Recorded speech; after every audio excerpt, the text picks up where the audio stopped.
Yes, dan itulah tadi teman-teman kita sudah menyelesaikan BNNP.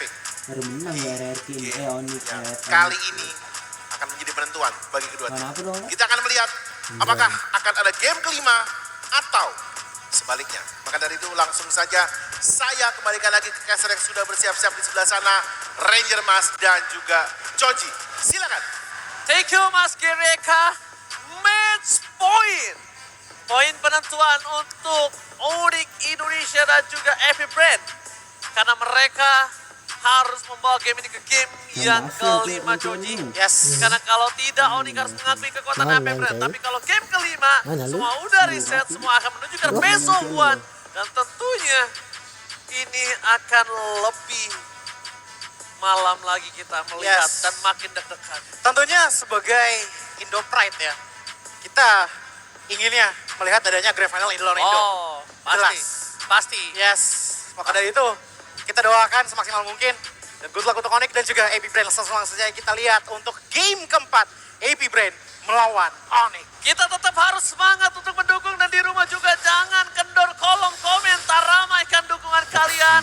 Kali kita akan menuju ke arah game yang sangat menentukan apakah masih berlanjut 5 game atau Onyx harus turun ke lower bracket. Ya, tapi yang aku suka untuk dari game kali ini adalah ini junglernya. Ini bukan jungler yang in and out. Ini jungler yang kalau udah komit antara lo survive atau lo tumbang. Gak ada yang namanya kabur-kaburan. Dengan mengambil ke arah Fredrin dan juga Basya di masing-masing kubu. Tapi kalau kita ngelihat dari mid laner power yang dimiliki oleh Onyx dengan Sans membawa Yves, menurutku ini bakalan menjadi salah satu winning factor juga untuk Onyx.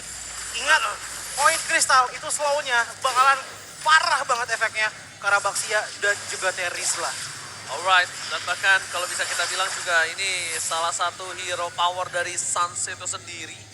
Dari Eve, tapi di arah belakang, Boots lagi akan menjadi sosok yang akan diandalkan oleh para pasukan dari Onyx untuk menuju ke arah Super Marco. Iya, Tapi ini- dengan talent seperti ini, Boots punya mobilitas yang cukup oke sih. Sama dia memang udah diprioritaskan untuk one by one kayaknya. Gak cuma itu doang, kalau kita ngelihat ke arah Sans juga dia ngambil weapon master gitu loh untuk memaksimalkan damage-nya lagi dengan memberikan attack tambahan dari magic power sebanyak 5% per item dan juga dari skillnya. Tapi selebihnya dari itu kita melihat bahwa ada focusing map juga dari Angela yang membuat harusnya ada damage tambahan kalau Ogwen masuk ke dalam salah satu player dari AB Brand. Informasi yang sangat mahal untuk OEXP laner bisa didapatkan itu dengan tidak adanya flicker. Dan turtle telah terbuka. Ini harusnya Kairi akan lebih pede lagi untuk bisa mendapatkan turtle kali ini. Akankah coba dimanfaatkan pergerakan dari seorang Kairi yang tidak ada flicker, Blattus di depan sana. Masih ada Angel lah, Boots is coming, masih ada View. Tapi Retribution akan coba didapatkan oleh siapa kali ini? Kairi! Wah, mendapatkan Retribution tapi first blood harus di tangan dia. Karena dia bisa besar dari seorang View. Benar-benar memberikan burst yang tidak bisa ditahan oleh seorang Kairi. Tapi mundur ke arah belakang, Boots mencoba diselamatkan. Akankah ada pertukaran kali ini? Boots harus menjadi korban kedua. Keganasan dari Epic Brand. Yes, dengan prolong divine, ingat Ogwen di belakang sana selama masih ada mana, heal akan terus dikeluarkan, apalagi kalau misalkan menggunakan Roam Favor. Bahkan Keyboy pun tadi sudah mengeluarkan beberapa Void Blast juga, tapi sayangnya masih belum punya efek yang begitu signifikan menuju ke arah KLZ. Bahkan Keyboy satu baris tersisa dengan tipis sekali darahnya masih bisa flicker ke belakang sana, tapi lihat View juga mencoba untuk menahan dan bahkan Keyboy pun tumbang. Ogwen flicker ke belakang sana menuju ke arah belakang, tapi Kairi langsung saja lakukan charge, tidak ada kata kabur karena itu dia Appraisal Wrath dari Kairi. Begitu manisnya tapi langsung ditukarkan lagi dengan Frenzy menggunakan penalty zone dan juga revenge strike-nya.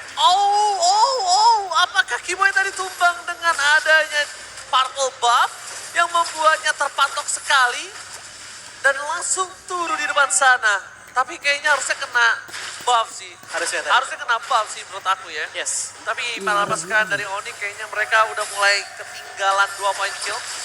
Walaupun tempo yang sangat mahal didapatkan oleh para pasukan AP Brand, tapi ternyata cewek masih mau lebih. Dengan adanya Ogwen membuat Onyx sustain banget untuk team fight-nya. Lihat, Ogwen benar-benar harus nge-heal View. Onyx harus benar-benar bisa sustain team fight-nya. Harus dipaksain lagi kalau mungkin kasusnya tadi tidak ada Angel lah. Onyx itu cepat banget untuk nge-pick off dari seorang View. Itu dia, masalahnya Kairi ini menggunakan Fredrin yang kita sudah tahu bahwa Fredrin kalau udah kena slow itu benar-benar berat banget untuk bisa kabur dari situasi tersebut. Ditambah lagi dengan View yang menggunakan Valentina. sorry to say, sisi powernya dengan Terrified itu bakalan enak banget kalau misalkan dikombo dengan penalty zone. Jadi, aku melihat bahwa dari kedua belah tim, Makanya ini ada punya skill, harmoni yang Bisa. bisa dibilang Ini sangat-sangat SMP. memadukan banget gitu loh. Apalagi dari AP Brand. Cuman Onyx juga bisa, tapi dengan syarat bahwa Suns-nya udah punya glowy yang lebih dahulu. Oke, mundur ke arah belakang. Langsung dari wall manipulation dari seorang view. Imitasi yang terjadi para pasukan dari Onyx. Bakal coba dihantam ke arah belakang. Kiboy nggak bisa selamat. Karena dengan adanya Kyle TZ terlalu kuat. Bahkan Kyrie harus tenggelam di dalam jungle-nya sendiri. Kyle TZ too strong. Dengan kombinasi dengan adanya Angela membuat Kyrie harus turun ke arah Salah belakang. lagi. Dan one by one situationnya Salah gagal lagi. di arah top lane. Sejauh ini damage burst masih belum keluar dari tangan tim Onyx kepada Rekam Kyle layar TZ. enggak ada? Tambah lagi dengan durability yang oke dan Ada juga balik Angela kayaknya. yang selalu melakukan harga. Jadi sudah itu Hah? 3 kali sejauh Apakah gameplay langsung berjalan YouTube di TikTok? itu semuanya menuju ke arah Kyle Enggak, Z yang enggak, membuat dia enggak. susah sekali untuk ditumpangkan. Tapi ingat, masuk ke arah late game menurutku Basya itu akan fall off apalagi menghadapi cewek yang menggunakan cloud. Gak harus melulu menggunakan blazing duet, bahkan basic attack-nya saja mungkin di menit 15 sudah cukup sebagai poking damage terhadap Basya. Bahkan kalau gue pribadi ya, gue melihat power dari seorang Cloud itu di arah Battle Mirror Image dan juga poking. Kalau Iya. main di arah metode late game. Jadi gimana caranya dia bisa nge-poking sampai orang tuh berpikiran kalau damage-nya itu nggak terlalu sakit. Iya, tapi Jadi tiba-tiba bocor aja Tiba-tiba darahnya. bocor aja, tiba-tiba bocor. Karena itu yang terjadi ketika kalau misalnya hero-hero tanky seperti ini ketemu Cloud, mereka itu kan kira, oke, gue bakal nahan sedikit nih damage-nya. Tapi dengan prevent, seret langsung hilang begitu saja. Cuman match-up-nya jadi kayak game pertama, dimana kalau misalkan cewek sing-lock target, itu damage-nya emang massive. Tapi kalau aku compare dengan Beatrix, menurutku itu bakalan menjadi sedikit perbedaan yang kelihatan lah. Kalau Beatrix kita tahu nih birunya mungkin 3 klip di arah late game, itu udah cukup banget untuk meltdown ke arah tanker. Ya, kalau Itu pun juga dengan mid laner. Kalau sekarang sih masih belum cukup. Sekarang masih belum. Sekarang masih belum cukup dan gimana caranya dia bisa untuk dapetin power dari farmingannya terlebih dahulu. Dan view, ini lagi-lagi menjadi sosok yang menakutkan untuk Kyrie. Kenapa? Burst damage-nya itu loh. Burst damage-nya nggak bisa ditahan sama Kyrie. Walaupun setebal apapun Kyrie nantinya. Iya. Apalagi Terrify Gaming yang jangan sampai para pasukan dari Onyx mereka terlena dengan permainan dari Kaltisi. Lihat sebelah sana Kaltisi. Tidak ada yang bisa didapatkan. Kaltisi terperangkap tapi terlalu kuat defense dari para pasukan Naive Brain. Bahkan lihat Kyrie yang harus tumbang di depan sana. Kombinasi kembali terjadi antara Angel dan juga Baxia. Membuat para pasukan dari Onyx mereka harus melepaskan dan merelakan seorang Kyrie tumbang. Tidak ada bahkan kekurangan darah sedikit pun dari seorang Kyle TZ. Iya, ini masalahnya. Angela mau masuk kemanapun juga bakalan menjadi salah satu titik kelemahan dari Onyx. Masuk ke view, tambahin move besi tambahan, tambahin slow juga, membuat ya damage-nya besar. Apalagi dengan cewek, lihat. Oke, damage-nya juga udah mulai keluar. Karena hampir saja terkena Render Sapati dari Super Marco. Tapi balik lagi ke pembahasan. Dimana Angela di sini, itu nggak ada yang namanya salah. Masuk kemanapun itu bakal nge-assist banget, apalagi Suns di belakang sana dengan minimnya frontline, apalagi dengan XP yang diisi oleh Masya. Dalam tanda kutip, kalau ada yang masuk sampai ke belakang, itu udah nggak ada yang bisa dinaik lagi. Allah, Niku 2-1 Sama sekali nih. nggak ada yang bisa dinaik untuk memproteksi ke arah Suns. Alright, Salah, tapi dari sudah. bottom lane, Boots benar-benar akan Jadi dipegangi satu kakinya bin oleh ya seorang nih. Ogwen. Coba untuk melakukan clear minion, tapi kali ini yang harus diperhatikan adalah gimana caranya Onyx bisa membuat ruang untuk Harus seorang nak cewek. kan Trino Warrior. Power dari AP Brand, memang dia sangat kuat untuk team fight, tapi mereka agak sedikit kekurangan dari segi split push. Ya. Walaupun mobilitasnya Ini cukup romer dilakukan nih. oleh Nah, Scarlet Varia apa Sea, BJV? tapi kali ini tidak bisa terlalu bisa mengejar Iya, seorang iya. cewek. Dan dari segi itemnya, dengan arah gold lane-nya bakal coba dipasang Kaltisi versus Suns di depan sana, bakal dipegangi kakinya dan reward dari mulai akan dibuka. Penalty zone menutup hari dari Onyx Esports di arah mid lane. Bahkan mid lane turret mereka di outer sudah tidak ada. Tidak ada lagi yang bisa mereka selamatkan. Bahkan Kaltisi bergerak semena-mena. Kaltisi bergerak sesuka hati. Tidak ada yang bisa menumbangkan Kaltisi. Tidak cukup damage. Kaltisi too strong. Maka dari itu Onyx memilih untuk melakukan split push seperti sekarang. Di mana Boots dan juga cewek tadi di arah top lane. Split push dengan cukup baik tapi sudah mulai digigit juga. Bahkan Kyle Z sudah menemukan Boots itu juga di sana. Ogwen pun memberikan damage banyak mungkin Boots. Yang satu balik tersisa otomatis tidak akan kuat untuk menahan 3 hantaman dan juga jepitan dari pasukan AP Brand. Bahkan kalau bisa kita bilang Super Marco dan juga Ogwen saja, nggak usah pakai seorang KLTZ. Itu juga pun nggak bakal cukup kuat kalau menurut gua. Ya. Karena heal-nya cukup tinggi. Terlalu kuat damage dari Super Marco membuat Boots yang ketinggalan satu level atas Super Marco. Dia tidak mungkin capable itemnya, nggak bisa catch up. Lihat, 5.000 gold difference, di menit yang ke-9, itu jauh. Dan mungkin ada 1-2 item yang akan sangat signifikan perbedaannya. Apa tuh contohnya? Contohnya, sekarang dari Boots belum punya 3 atau 2 item. Mungkin sekarang dia cuma 2 item aja. Itu juga kalau dapat farmingannya. Sedangkan Super Marco mungkin udah punya 3 item. Lihat, Harry gak bakal dikasih masuk. Gak butuh power of retribution. Dia gimana caranya? Dia tutup di depan sana. Flicker bakal harus keluarkan. Dan Renapati from Super Marco berhasil menutup seorang keyboard yang makan Kairi yang akan menjadi korban keganasan view. Dia disembur. Terrify Gaming. Cewek bahkan gak bisa masuk karena teritorial Epiprint dijaga oleh sang perkasa Fantasy. Frontliner minim dari Onyx ditambah lagi dengan ketinggalan gold lead. Membuat Onyx pun seakan-akan kebingungan siapa yang seharusnya ada di depan sana untuk menahan damage yang diberikan oleh teman-teman dari AP Brand. Power dari Suns dari tadi cukup oke dari segi territorial powernya. Tapi balik lagi untuk melakukan counter setup ini yang agak bingung dilakukan oleh Onyx. Apalagi dengan Lord yang sudah berjalan di arah mid lane sekarang. High ground defensive masih ada Suns. Tapi bagaimana dengan cewek? Apakah dia berani untuk melakukan basic duet? Reward manipulation bakal coba dipasang di depan sana, tapi lihat dari seorang Kairi sekali maju ke depan di spray down satu klip dari Super Marco membuat dirinya hilang hampir setengah darah. Ini Lord yang pertama, mungkin tidak terlalu sakit damage-nya, tapi masih ada super minion bergerak. Kalsisi mencoba melakukan zoning out. Friesland menjaga seorang cewek. Boots versus everybody. Boots gak bisa melakukan. Ada sebuah tembakan dan turret akhirnya men-shutdown seorang Kaltisi. Ketika tidak ada Kaltisi, dia akan menjadi kesempatan yang sangat besar untuk para pasukan dari Onyx. Dan mereka nampaknya mengurungkan niat. Kalau nggak ada turret, mungkin Kaltisi tadi masih bisa selamat untuk mundur. Ya, yang menjadi hal yang sangat menekankan dari Onyx adalah gue dengan focusing map sih menurutku. Karena balik lagi, bahwa KLZ yang dalam tanda kutip punya mobilitas oke di saat shield unity-nya menyala, itu udah menjadi power yang cukup menyeramkan bagi Onyx, apalagi dengan item di mana Molten Essence di tangannya. Ingat, Molten Essence itu nambahin damage di mana memakan 0,8% max HP kita untuk diberikan kepada lawan sebagai damage. Ada Radiant Armor juga, ditambah lagi dengan ternyata Boots membawa satu Guardian Pet diikuti dengan Molten Essence dan juga Corvin Sign. Itu yang gue bilang, 2 item berbanding dengan 3. Yes. Ini nggak bakal cukup dan bahkan kemungkinan besar dia akan menuju ke arah Demon Hunter Sword. Possibility yang cukup tinggi di sana dan itu semakin lebih berbahaya untuk seorang Kairi ataupun Boots yang notabene-nya dia ada menjadi garda terdepan. Ya, para pasukan dari Onyx Esports. Boots harusnya udah tahu dia bakal coba dikejar asal-asalan. Kali ini untungnya Boots dikasih space untuk mundur. Gagal ada gerebekan dengan blind spot yang terjadi melihat View dan juga Owen gak bisa megang Boots. Dia langsung diem di sana, dia recall karena dia tahu nyawanya terancam. Ditambah lagi dengan Super Marco yang itu sama sekali tidak dibiarkan sendirian oleh teman-teman dari AP Brand yang membuat untuk di arah backline dari AP Brand itu seakan-akan sangat-sangat safe gitu loh. Dan kalau kita ngomongin malah salah Hero Jamin, dari tadi Boots sudah melakukan hal tersebut, tapi yang seperti dikatakan oleh Bang Oji tadi, item yang masih kurang, masih belum memiliki burst power yang cukup untuk langsung ke shutdown ke arah Super Marco, dan ini masih relatif di arah mid game.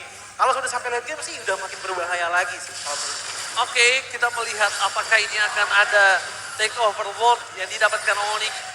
Karena Fantasy udah lebih kuat lagi, dia udah punya Sky Guardian Helmet. Informasi yang sangat mahal barusan udah dilihat kalau tidak adanya pergerakan cewek untuk masuk. Ketika Battle Mirror Image sudah dibuka, cewek masuk ke situ dia akan menjadi bahaya. Dan lihat, satu kali semburan aja, cewek seperempat darah dan hampir setengah darah hilang. Coba untuk menangkap Fantasy. Membuka stance di depan sana para pasukan dari Onyx. Sedikit dengan sabar melakukan pocket damage, tapi nampaknya udah mulai akan teamfight terjadi. Fantasy udah ke arah belakang, bakal coba dikejar oleh Sarkatisi, tapi lihat ditungguin oleh seorang Flame. Di belakang Sun, Super Marco akan menjadi korban utama dari para pasukan FP Brand. 2 hilang, View menjadi korban kedua. Dan para pasukan dari Onyx, mereka sama-sama masih mau lebih. Lihat damage yang diberikan oleh Kaltisi. Kyrie too strong, mencoba diberikan. Masih ada Sun, spamming point kristalnya dan Boots, it's coming. Ogun menjadi pilihan utama. Where are you going, Ogun? Tapi nampaknya Ogun gak tergapai. Karena dia masih bisa menukar belakang dengan flickernya para pasukan dari Onyx. Mereka teamfightnya juga pada Apres Run. Seorang Ogun mencoba diselamatkan dengan Ripple Manipulation. Masih ada penalti soal Kyrie. Kyrie tumbang. The power of retribution, tapi mereka akan coba menutup Flap DC.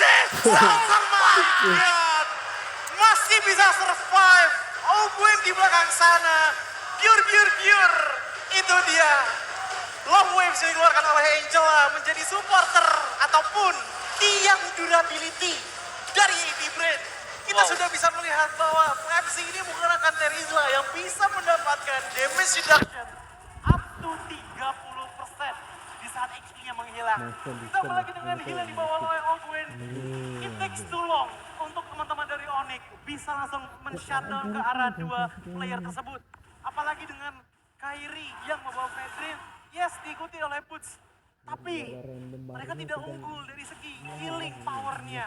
Oke, satu kali Abrasive Rest bisa langsung mencambuk ataupun mempunish ke arah Ogwen. Tapi kalau untuk mencambuk ke arah Flapsy, no, susah sekali untuk bisa menumbangkan ke arah hero power tersebut. Tapi satu hal yang sudah dilakukan sangat-sangat benar oleh Onyx adalah Super Marco-nya dipisah, langsung di lockdown, membuat adanya chance untuk Onyx bisa melakukan setup counter attack. Kalau misalkan bisa dilakukan lagi, mungkin saja akan ada turning point untuk Onyx. Oke, dengan pasukan dari Onyx mencoba untuk melakukan all-in terhadap seorang view. Flicker Flat mereka begitu saja. Flatzy menutup pergerakan dari seorang cewek. Tapi cewek masih bisa mendapatkan Flatzy. Ini akan menjadi korban yang cukup mahal.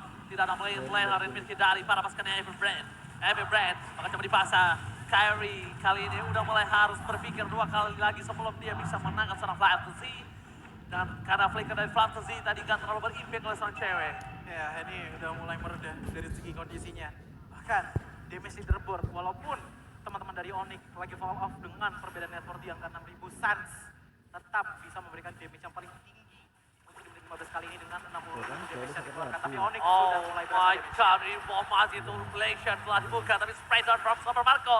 Tidak ada flicker kali ini untuk para pasukan dari Flatzy. Tidak bisa menuju ke belakang. Damage terlalu besar. Dan dari seorang defensive. Apressment-nya gagal. Tidak berhasil mendapatkan apa-apa, tapi shutdown yang ini terjadi oleh Pulse. Thunder Clap yang sangat mahal membuat Pulse berhasil mendapatkan satu point kill. Mundur ke arah belakang, para pasukan dari Onyx mereka sadar telah mendapatkan keuntungan yang sangat mahal. No Flatzy for this time. Tapi walaupun begitu mereka tidak bisa melakukan ult karena ult masih terlalu jauh. Yes, cewek dengan cloud-nya sudah mulai kelihatan bisa membocorkan HP dari KLZ. Tadi kita lihat dengan blocking damage yang digunakan oleh cewek itu cukup banget untuk bisa hampir saja menumbangkan ke arah KLZ. Menurutku untuk Onyx di menit kali ini power yang mereka bisa andalkan untuk bisa memenangkan game kali ini adalah kiting power mereka. Mereka bisa front to back dengan cewek dan juga Suns asal tidak terkena penonton string dari seorang Ogwen.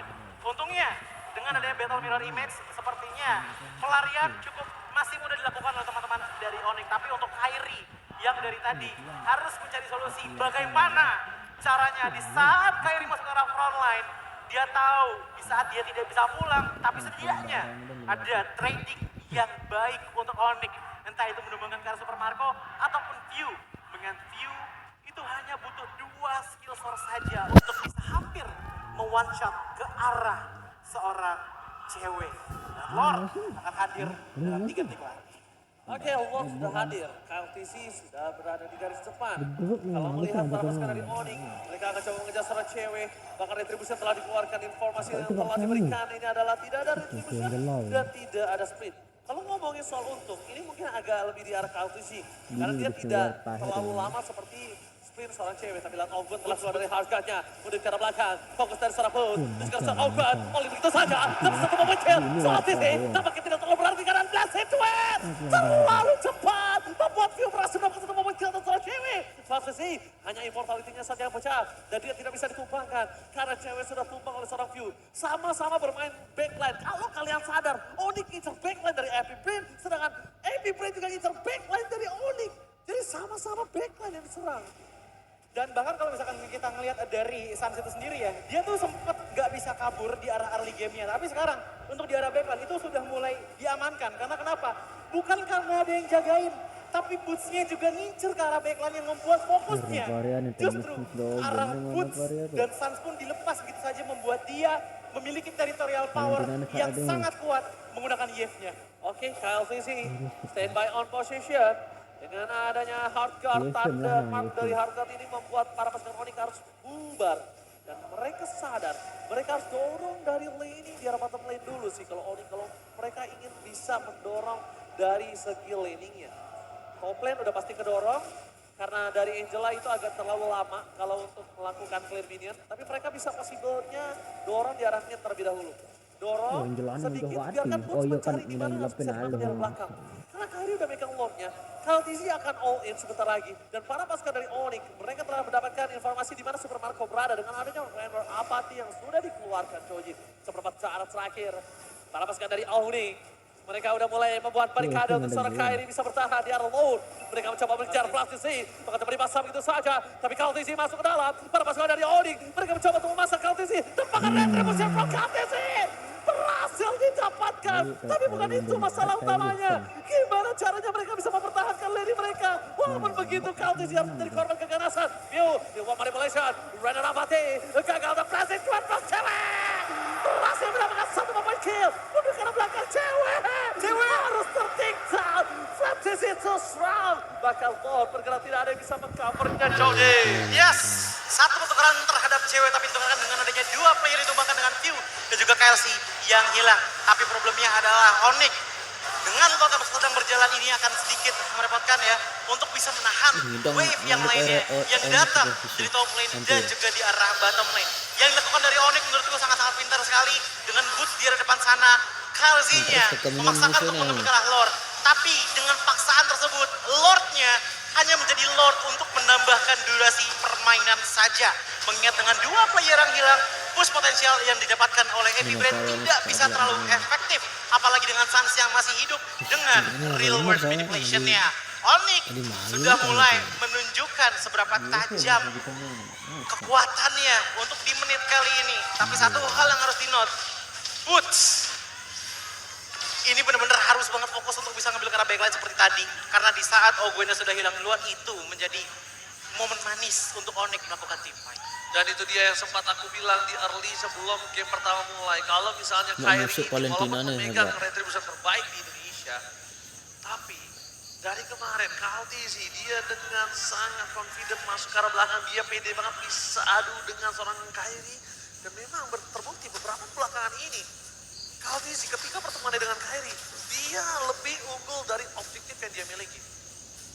That's why di arah group stage kemarin dengan ada kemenangan 2-0 dari Epic Brain, itu kebanyakan dari KLTZ dengan retribution yang sangat mahal. Yes.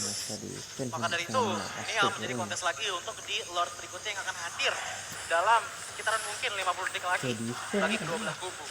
Nah, menurutku setup dari Onyx tadi udah cukup bagus. Tapi emang ada beberapa momen kecolongan dengan adanya KLZ yang tadi masuk ke belakang dan juga View yang mungkin bisa saja hampir mewancat ke arah cewek. Cuman ingat, Kiboy di sini juga menggunakan ke arah Novaria yang dimana dengan menggunakan Astral Echo-nya dan juga Astral Recall-nya, seenggaknya masih ada bush yang bisa dibuka sekarang dimana View Dipaksa, Flicker telah dikeluarkan, View-nya hilang. Tidak ada power mid lane, 1 menit yang sangat mahal. Tandanya ini akan menjadi Lord tanpa ada View. Ketika tim fight 5 versus 4, mungkin yang harus dilakukan oleh para pasukan dari Onyx adalah gimana caranya dia bisa landing di area bottom lane, didorong dulu. Dia dapetin inner turret terlebih dahulu. Dan kalau misalnya Epic Brain memaksa tim fight, gua harap mereka akan tim fight dan menghantam para pasukan Epic Brain terlebih dahulu. Yap, karena Apa switching? satu resource damage sudah hilang. Dengan ada Valentina otomatis lihat bagaimana Onyx langsung nge-burst ke arah Lord di menit yang 22 kali ini. Ditambah lagi dengan wave minion yang cukup rapi. Untuk Onyx, ini sepertinya cukup possible. Untuk Lordnya diambil oleh Onyx. Oke, free. Tapi Onyx. Oke, free. Ngeri Coji. Yes. Karena balik lagi minion jalan, lihat di arah top lane, di arah bottom lane udah mulai dirapiin juga oleh teman-teman dari Epic Brain. Oke lah, inhibitor turret di arah mid lane-nya sudah bolong. Tapi Coji yakin Onyx bakalan cukup kuat untuk menahan wave juga yang ada di arah mid lane. Oke, Lord diamankan oleh Onyx. Kalau gitu Istora mana tepuk tangannya? Wow, benar-benar masih bisa memiliki waktu untuk bisa menuju ke arah base mereka. Tapi waktu ini apakah mereka cukup, Choji? Blood Wings di tangan Sans. Oh, itu bakal sakit banget. Itu bakal perih banget. Lihat fucking damage terjadi. Mundur ke arah belakang. Best friend telah dipecahkan. Para pasukan dari Onyx. Mereka mencoba untuk mendapatkan seorang kill. Udah mulai terterakan. Tidak ada harga. Langsung ada dapat satu momen kill. Dancing Red from cewek. Mundur ke arah belakang. Ada View. Betul cek